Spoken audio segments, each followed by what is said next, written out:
Welcome back to news jet update. चलिए देखते हैं झारखंड की 25 फटाफट बड़ी खबरों को। इससे पहले आप झारखंड के किस जिले से न्यूज को देख रहे हैं हमें कमेंट बॉक्स में जरूर बताएं। साथ ही डेली अपडेट रहने के लिए आप हमारे चैनल को सब्सक्राइब कर बेल आइकन को दबाना बिल्कुल ना भूलें। पहली खबर, नीट में अन्य पिछड़ा वर्ग EWS कोटा बरकरार।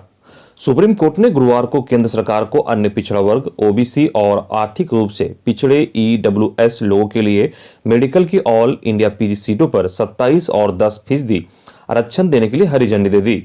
शीर्ष अदालत ने अपने फैसले में कहा कि आरक्षण का मेरिट से कोई टकराव नहीं, बल्कि यह उसके वितरणीय प्रभाव को आगे बढ़ाता है। जस्टिस DY चंद्रचूड़ की अध्यक्षता वाले पीठ ने यह फैसला देते हुए कहा कि प्रतियोगिता परीक्षाएं आर्थिक सामाजिक लाभों को प्रदर्शित नहीं करता जो कुछ ही वर्गों को उपलब्ध है। मेरिट को सामाजिक रूप से संदर्भित करना चाहिए। अदालत ने बीते 8 जनवरी को OBC और EWS वर्ग को क्रमशः 27 और 10% आरक्षण के साथ नीट PG और नीट UG के लिए काउंसिलिंग प्रक्रिया शुरू करने की अनुमति दी थी। अगली खबर, CM सिटी दुमका के 276 गांव की तस्वीर बदलने वाली है। मसलिया प्रखंड के 204 और रानीश्वर प्रखंड के 72 गांवों के 22,283 हेक्टेयर कृषि भूमि में पाइपलाइन के जरिए खरीफ फसल की सिंचाई हो सकेगी।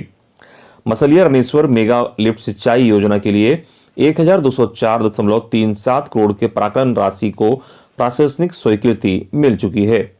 इस योजना के लिए मुरगुनी गांव के पास नदी के दोनों तरफ बांध के साथ साथ बराज का निर्माण किया जाएगा। इस दौरान इस बात पर विशेष ध्यान रखा जाएगा कि कम से कम इलाका जलमग्न क्षेत्र के दायरे में आए। बराज बनने के बाद मोटर पंप से पानी को लिफ्ट कर पाइपलाइन के जरिए सिंचित क्षेत्र में चकवार सिंचाई की सुविधा उपलब्ध कराई जाएगी। अगली खबर, झारखंड में RT-PCR और रैपिड एंटीजन टेस्ट की दर घटा दी गई है। अगर आप किसी निजी लैब में RT-PCR टेस्ट कराना चाहते हैं तो आपको सिर्फ 300 रुपये देने होंगे, जबकि रैपिड एंटीजन टेस्ट के लिए 50 रुपये देने होंगे। दरअसल RT-PCR testing kit, extraction kit और BTM किट के मूल्यों में लगातार गिरावट आई है। इसके बाद कई राज्यों ने पूर्व में निर्धारित जांच शुल्क में कमी की है। इसकी समीक्षा के बाद झारखंड के स्वास्थ्य विभाग ने भी संशोधित जांच दर जारी कर दी है। इससे आम लोगों को काफी राहत मिलेगा। अगली खबर, झारखंड कोरोना अपडेट। झारखंड में पिछले 24 घंटे में मिले 2,449 नए कोरोना पॉजिटिव केस, वहीं 10 लोगों ने कोरोना से गंवाई मौत। वहीं झारखंड में गुरुवार को 4,283 लोगों ने कोरोना को मात भी दी। पूरे झारखंड की बात की जाए तो बोकारो में 53, चतरा में 65, देवघर में 48, धनबाद में 124, दुमका में 211, जमशेदपुर में 474, गढ़वा में 44, गिरिडीह में 9, गोड्डा में 45, गुमला में 47, हजारीबाग में 20, जामताड़ा में 10, खूंटी में 53, कोडरमा में 20, लातेहार में 9, लोहरदगा में 39, पाकुड़ में 4, रामगढ़ में 89, रांची में 757, साहिबगंज में 91, सरायकेला में 23, सिमडेगा में 131 और पश्चिमी सिंहभूम जिले में 31 नए कोरोना पॉजिटिव केस मिले हैं। वहीं मौत के बात करें तो जमशेदपुर में 5 लोगों की मौत हुई है, जब इसके अलावा धनबाद में 2, गुमला में 1, खूंटी में 1 और पश्चिमी सिंहभूम जिले में 1 कोरोना पॉजिटिव मरीज की मौत इलाज के क्रम में हो गई। अगली खबर, अगले 3 दिन होगी बारिश, 17 जिले में पड़ेंगे ओले। उत्तर पश्चिमी भारत में शुक्रवार को पश्चिमी विक्षोभ सक्रिय होने वाला है। इसका असर झारखंड में भी देखने को मिलेगा। इसके कारण आने वाले दिनों में बारिश होने की संभावना है और ओला भी गिरने की आशंका है। मौसम केंद्र के अनुसार 22 जनवरी को राज्य के उत्तरी भागों में स्थित विभिन्न जिलों में हल्की से मध्यम दर्जे की बारिश होने की संभावना है। इसका असर पलामू, गढ़वा, चतरा, देवघर, धनबाद, दुमका में देखने को मिलेगा। वहीं केंद्र के अनुसार 23 और 24 जनवरी को राज्य के उत्तर, उत्तर पूर्वी और मध्य भागों में स्थित जिलों में कुछ स्थानों में कहीं कहीं हल्के से मध्यम दर्जे की बारिश हो सकती है। वहीं मौसम केंद्र के मुताबिक राज्य में अगले 2 दिनों तक राज्य में सुबह कहीं कहीं हल्के से मध्यम दर्जे का कोहरा या धुंध देखी जा सकती है। अगली खबर, पूर्व विधायक अमित महतो ने CM हेमंत सोरेन को दिया 1 महीने का अल्टीमेटम। झारखंड में सत्ताधारी दल JMM के अंदर से ही बगावत के सुर फूटने लगे हैं। हेमंत सोरेन के करीबी माने जाने वाले और आसु सुप्रीमो सुदेश महतो को हराने वाले सिल्ली के पूर्व विधायक अमित महतो ने अपने ही सीएम हेमंत सोरेन को अल्टीमेटम दिया है। सोशल मीडिया पर एक के बाद एक पोस्ट लिखकर उन्होंने अपनी बातें रखी। उन्होंने कहा कि अगर 1 महीने के अंदर हेमंत सरकार पुनर्विचार कर खतियान आधारित स्थानीय और नियोजन नीति नहीं बनाती है और बाह्य भाषाओं को क्षेत्रीय भाषा की सूची से नहीं हटाती है तो वे 20 फरवरी को जेएमएम से इस्तीफा देंगे। इतना ही नहीं, उन्होंने झारखंड लोक सेवा आयोग जेपीएससी और झारखंड कर्मचारी चयन आयोग जेएसएससी पर निशाना साधा है। उन्होंने कहा कि जेपीएससी और जेएसएससी पूरे भारत के सबसे भ्रष्ट आयोग में शुमार है। वहीं बीजेपी ने भी अमित महतो के इस बयान पर चुटकी ली है। उन्होंने कहा कि बीजेपी के प्रवक्ता प्रतुल साहदेव ने लिखा है कि उन्हें अपना इस्तीफा तैयार रखना चाहिए। मौजूदा सरकार को झारखंडी और झारखंडी भावनाओं से कोई सरोकार नहीं है। मैनिफेस्टो में दिए वादे को भूल गई है। ट्रांसफर पोस्टिंग चरम पर है। यहां तो मंत्रियों की भी नहीं सुनी जा रही। अगली बड़ी खबर, डॉक्टर रामेश्वर उरांव ने विशेषज्ञों से राज्य के बजट 2022-23 पर मांगा सुझाव। बजट के लिए अच्छे सुझावों पर अमल करेगी सरकार। कृषक प्रेम शंकर ने बताया कि झारखंड में कृषि एवं हार्टिकल्चर के क्षेत्र में काफी संभावनाएं हैं। यदि स्टोरेज की सुविधा उपलब्ध हो जाए तो यहां से फल फूल और सब्जियों का निर्यात विदेशों में संभव है। साथ ही ऑर्गेनिक फार्मिंग को भी बढ़ावा दिए जाने की जरूरत है। वहीं डॉक्टर जीके नायर ने कहा कि सिर्फ गेहूं और धान की खेती पर हमें निर्भर नहीं रहना चाहिए। पोल्ट्री, फिशरीज और गव्य पालन पर भी कृषकों का ध्यान देना चाहिए। उन्होंने सहकारिता आंदोलन को भी बढ़ावा देने की वकालत करते हुए कहा कि कई क्षेत्रों में सहकारिता के माध्यम से किसानों को मदद पहुंचाने की कोशिश हुई, लेकिन इसका ज़्यादा फायदा ग्रामीणों को नहीं मिल पाया। वहीं XLRI के प्रबल कुमार सिंह ने छोटी छोटी कंपनियों को बढ़ावा देने का सुझाव दिया। उन्होंने कहा कि झारखंड में करंज और काजू के पेड़ लगाने चाहिए, इसकी अच्छी कीमत मिलती है। उन्होंने राज्य में सोलर एनर्जी को भी बढ़ावा दिए जाने का सुझाव दिया। वहीं शिक्षाविदों ने यह सुझाव दिया कि संक्रमण पर अंकुश लगने के बाद अब ग्रामीण क्षेत्रों में हर हाल में स्कूल में पढ़ाई शुरू होनी चाहिए। 1 साल स्पेशल पढ़ाई होना चाहिए। अगली खबर, झारखंड को फुटबॉल की नर्सरी बनाना है मुख्यमंत्री हेमंत सोरेन। मुख्यमंत्री हेमंत सोरेन ने अखिल भारतीय फुटबॉल महासंघ के अध्यक्ष प्रफुल्ल पटेल के प्रति आभार प्रकट किया है। मुख्यमंत्री ने AFC महिला एशिया कप 2022 में भाग लेने के लिए उन्हें मुख्य अतिथि के रूप में आमंत्रित करने के लिए पूरे AIFF परिवार को धन्यवाद दिया। सीएम ने कहा कि AFC महिला एशिया कप 2022 सबसे बड़े अंतर्राष्ट्रीय फुटबॉल टूर्नामेंटों में से एक है हाल के दिनों में, और इतनी बड़ी चैंपियनशिप की दूसरी बार मेजबानी करना देश में फुटबॉल का विकास अखिल भारतीय फुटबॉल महासंघ के प्रयासों और दूरदर्शिता का परिणाम है। मुख्यमंत्री ने पत्र लिखकर कहा कि झारखंड में संक्रमण की स्थिति के कारण वे शारीरिक रूप से उपस्थित नहीं हो सकेंगे। उन्होंने इस टूर्नामेंट में भाग लेने वाले सभी टीमों और खिलाड़ियों को बधाई दी है। अगली खबर, झारखंड में अब शराब की होम डिलीवरी होगी। राज्य सरकार के उत्पाद विभाग ने वित्तीय वर्ष 2022-23 के दौरान राजस्व की बढ़ोतरी की योजना पर काम शुरू किया है। इस योजना के तहत खुदरा दुकानों में शराब की बिक्री के साथ साथ होम डिलीवरी भी होगी। राज्य सरकार ने शराब के जरिए राजस्व में बढ़ोतरी के लिए छत्तीसगढ़ राज्य कॉरपोरेशन लिमिटेड के साथ MOU किया है। छत्तीसगढ़ सरकार की कंपनी को ही उत्पाद विभाग की नई नियमावली पर काम करने के टास्क के साथ साथ होम डिलीवरी शुरू कराने की भी जिम्मेदारी दी गई है। होम डिलीवरी के लिए अलग से ऐप भी डेवलप किया जाएगा। राज्य सरकार के उत्पाद विभाग ने वित्तीय वर्ष 2022-23 में 2300 करोड़ रुपए राजस्व वसूली का लक्ष्य रखा है।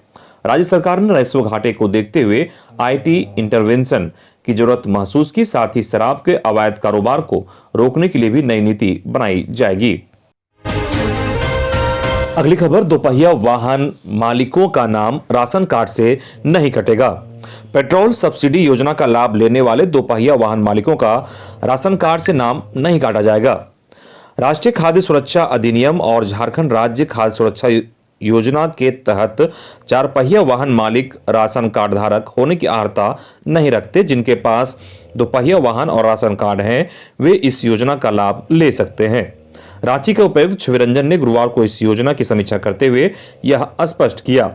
उपायुक्त ने कहा कि कुछ लोग इस योजना को लेकर भ्रम फैला रहे हैं। रांची जिला में ज्यादा से ज्यादा पात्र लोगों को पेट्रोल सब्सिडी योजना का लाभ मिल सके, इसके लिए उपायुक्त की ओर से लगातार समीक्षा की जा रही है। गुरुवार को लाभुकों की पोर्टल पर एंट्री की कार्य प्रगति की समीक्षा की गई। वर्चुअल माध्यम से आयोजित समीक्षा बैठक में DDC, ADM, law and order, जिला आपूर्ति पदाधिकारी सहित जिले के सभी बीडीओ, सीओ एवं संबंधित पदाधिकारी उपस्थित थे। पेट्रोल सब्सिडी योजना का इन्हें मिलेगा लाभ। राज्य सरकार द्वारा 26 जनवरी से शुरू की जा रही पेट्रोल सब्सिडी योजना का लाभ राष्ट्रीय खाद्य सुरक्षा अधिनियम 2013 एवं झारखंड राज्य खाद्य सुरक्षा योजना अंतर्गत राशन कार्ड धारियों को मिलेगा। NFSA अंतर्गत गुलाबी एवं पीला राशन कार्ड धारी एवं JSFSS अंतर्गत हरा राशन कार्ड धारियों को जिनके पास दोपहिया वाहन है उन्हें 25 रुपए प्रति लीटर सस्ता पेट्रोल मिलेगा। 10 महीने में 10 लीटर तक डीबीटी के माध्यम से राशि लाभार्थी के अकाउंट में ट्रांसफर की जाएगी। अगली खबर, सरकार के निर्देश पर ही परीक्षा का आयोजन होगा। झारखंड एकेडमिक काउंसिल के अध्यक्ष डॉक्टर अनिल कुमार महतो ने स्पष्ट किया है कि सरकार के निर्देशों और आपदा प्रबंधन विभाग की गाइडलाइन के अनुरूप ही परीक्षा का आयोजन किया जाएगा। इसके लिए वे शिक्षा सचिव राजेश कुमार शर्मा से मिलकर मंत्रणा करेंगे। कोरोना संक्रमण की वजह से राज्य के स्कूल कॉलेज बंद हैं, ऑफलाइन क्लास नहीं हो रही है। ऐसे में ऑफलाइन परीक्षाएं लेने के लिए सरकार की अनुमति आवश्यक है। फिलहाल 30 जनवरी तक के लिए आपदा प्रबंधन विभाग की गाइडलाइन आया है। कोरोना के केस के आधार पर इसके बाद सरकार को निर्णय लेना है। जैक अध्यक्ष ने गुरुवार को जैक के कामकाज की समीक्षा की। अगली खबर, टैब के साथ सिम कार्ड व 1 वर्ष का डाटा मुफ्त। कल्याण विभाग के 136 आवासीय विद्यालयों के छात्र छात्राओं को मोबाइल टैब के साथ साथ सिम कार्ड और 1 साल का मुफ्त डाटा भी मिलेगा। अनुसूचित जनजाति, अनुसूचित जाति व पिछड़ा वर्ग कल्याण विभाग ने इसकी तैयारी शुरू कर दी है। टैब खरीदने की जिम्मेदारी आदिवासी कल्याण आयुक्त को दे दी गई है। वहीं जिलावार इंटरनेट कनेक्टिविटी के आधार पर सिम कार्ड खरीदे जाएंगे।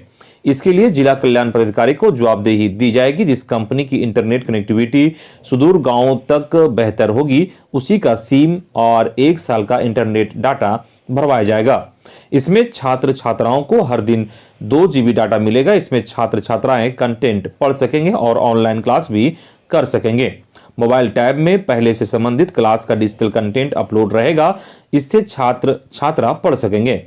21,000 टैब, सिम कार्ड, 1 साल का इंटरनेट डाटा और डिजिटल कंटेंट अपलोड करने में 26 करोड़ रुपए खर्च होंगे। वहीं राज्य के सरकारी स्कूलों के बच्चों को कॉपी खरीदने के लिए राशि नहीं, अब सीधे कॉपी ही दी जाएगी। इसकी भी तैयारी शीघ्र शुरू होगी। पाठ्य पुस्तक के साथ साथ या फिर अलग से उन्हें कॉपी उपलब्ध कराई जाएगी। कॉपी में सरकार का लोगो और सरकारी उपलब्धियां अंकित रहेगी। हर क्लास के लिए अलग अलग कॉपियों की संख्या निर्धारित है।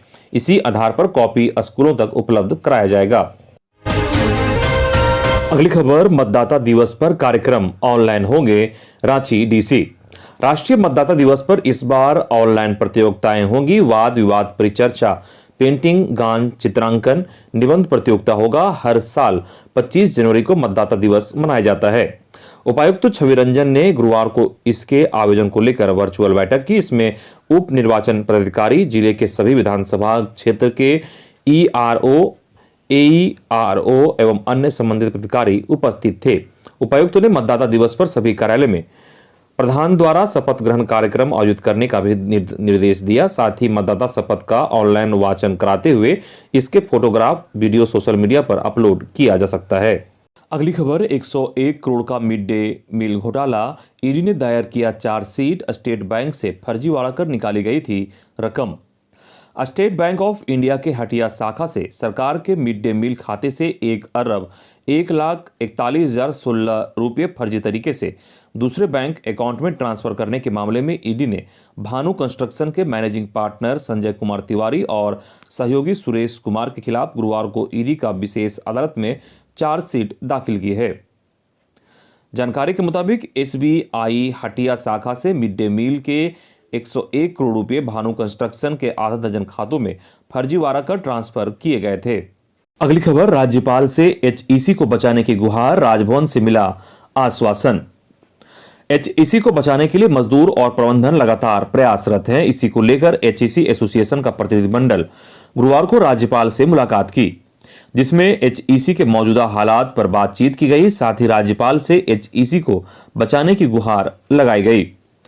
रांची में एचईसी एसोसिएशन का प्रतिनिधिमंडल राज्यपाल से मिला और उन्होंने राज्यपाल को एचईसी भ्रमण निमंत्रण भी दिया, जिससे राज्यपाल एचईसी की मौजूदा स्थिति से पूरी तरह से वाकिफ हो सके। एचईसी के मसले पर राज्यपाल से हुई इस मुलाकात को लेकर एचईसी एसोसिएशन प्रतिनिधिमंडल के सदस्यों ने बताया कि राज्यपाल से वार्ता काफी सकारात्मक रही। खबर, नक्सली कुंदन पाहन को झटका, एनआईए कोर्ट ने खारिज की जमानत याचिका। सरेंडर कर चुका नक्सली कुंदन पाहन को कोर्ट ने झटका दिया है। अदालत ने उसकी ओर से दाखिल जमानत याचिका खारिज कर दी है। एनआईए के विशेष न्यायाधीश एम.के. वर्मा की अदालत ने दोनों पक्षों की दलीलें पूरी होने के बाद 17 दिसंबर को 12 जनवरी तक के लिए अर्जी पर फैसला सुरक्षित रख लिया था, लेकिन 12 जनवरी को अदालत नहीं बैठी और अगली तारीख 20 जनवरी निर्धारित की गई थी।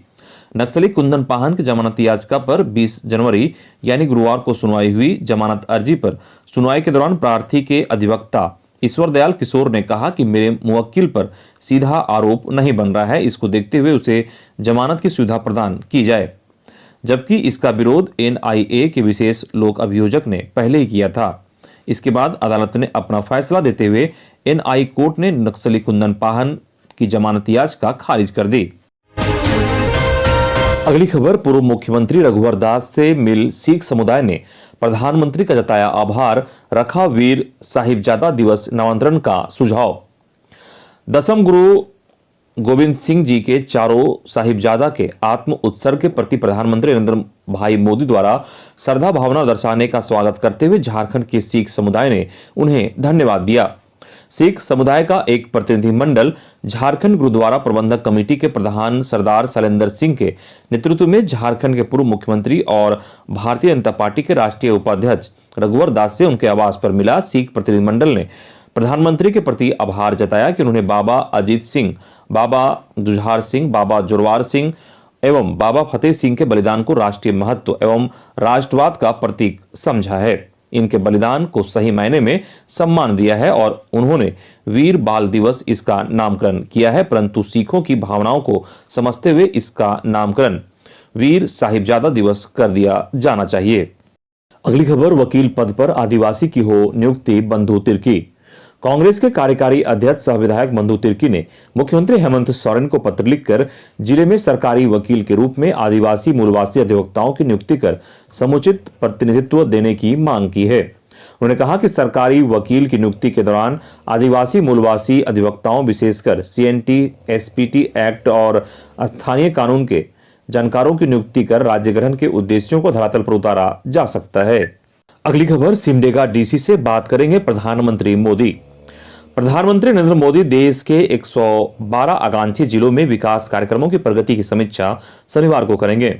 इस क्रम में पीएम सिमडेगा के डीसी सुशांत गौरव से रूबरू होंगे। इस दौरान उपायुक्त सिमडेगा में कामकाज की प्रगति और चुनौतियों के बारे में प्रधानमंत्री को अवगत कराएंगे। यह ऑनलाइन बैठक आकांक्षी जिलों की समीक्षा को लेकर होगी। यह जानकारी मुख्यमंत्री हेमंत सोरेन को नीति आयोग के उपाध्यक्ष डॉक्टर राजीव कुमार ने गुरुवार को पत्र के माध्यम से दी है। उल्लेखनीय है कि वर्ष 2018 में देश के 112 आकांक्षी जिलों का चयन किया गया। इन जिलों में केंद्र और राज्य सरकार के सहयोग से बदलाव लाने के लिए प्रयास किए जा रहे हैं। अगली खबर दुमका से है, जहां एक जन वितरण प्रणाली की पीट कर हत्या कर दी गई। दुमका जिले के हंसडीहा थाना क्षेत्र के धनवे गांव के जन वितरण प्रणाली दुकानदार अशोक कुमार मंडल की पीट कर हत्या कर दी गई।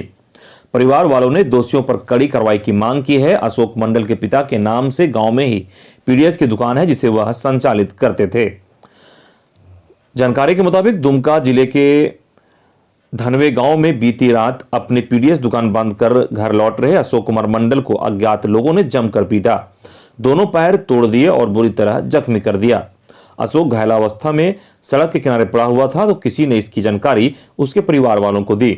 परिवार वालों ने उसे इलाज के लिए पहले सरियाहाट सामुदायिक स्वास्थ्य केंद्र ले गए, फिर वहां से गोड्डा जिले के एक निजी अस्पताल में ले गए, जहां अशोक मंडल की मौत हो गई। अगली खबर, प्लास्टिक कल्चर तकनीक से की जा रही खेती। खेती किसानी में प्लास्टिक कल्चर एक ऐसी नई तकनीक है जिसका इस्तेमाल कर किसान मौसम को अनुकूल कर गुणवत्ता युक्त सब्जियों की खेती कर सकते हैं। राज्य में इस तकनीक के शोध में बेहतर परिणाम मिले हैं। बिरसा कृषि विश्वविद्यालय की ओर से झारखंड की जलवायु और खेती की जरूरतों को देखते हुए प्लास्टिक लो टनल गुफानुमा खेती तकनीक को बढ़ावा दिया जा रहा है। इससे संबंधित जानकारी को YouTube में भी अपलोड किया गया है। इसके लिए आप www.youtube.com बिरसा एग्रीकल्चर यूनिवर्सिटी पर देख सकते हैं। अगली खबर, झारखंड लोक सेवा आयोग ने 93 पदों पर निकाली भर्तियां। ताजा रिपोर्ट के मुताबिक झारखंड लोक सेवा आयोग ने 93 पदों पर भर्ती निकाली है। इसके लिए आयोग की आधिकारिक वेबसाइट पोर्टल पर नोटिस भी जारी किया गया है। झारखंड लोक सेवा आयोग ने 93 डेंटल डॉक्टर पदों पर भर्ती को लेकर युवाओं से आवेदन मांगे हैं। इन पदों पर आवेदन करने के लिए उम्मीदवारों की योग्यता पदों के अनुसार ही निर्धारित किया गया है। झारखंड लोक सेवा आयोग के इन पदों पर उम्मीदवारों का चयन एग्जाम और इंटरव्यू के माध्यम से किया जाएगा। इसकी जानकारी आप इसके वेबसाइट jpsc.gov.in पर जाकर application.php पे देख सकते हैं। इच्छुक उम्मीदवार 8 फरवरी से लेकर 28 फरवरी तक ऑनलाइन के लिए आवेदन कर सकते हैं। इन पदों पर आवेदन करने के लिए उम्मीदवारों की अधिकतम आयु सीमा 35 वर्ष निर्धारित किया गया है। आयु में छूट की जानकारी के लिए नोटिस भी देखें। वहीं फॉर्म भरने के लिए आवेदन शुल्क जनरल के लिए 600, SC ST के लिए 150 रुपया निर्धारित किया गया है।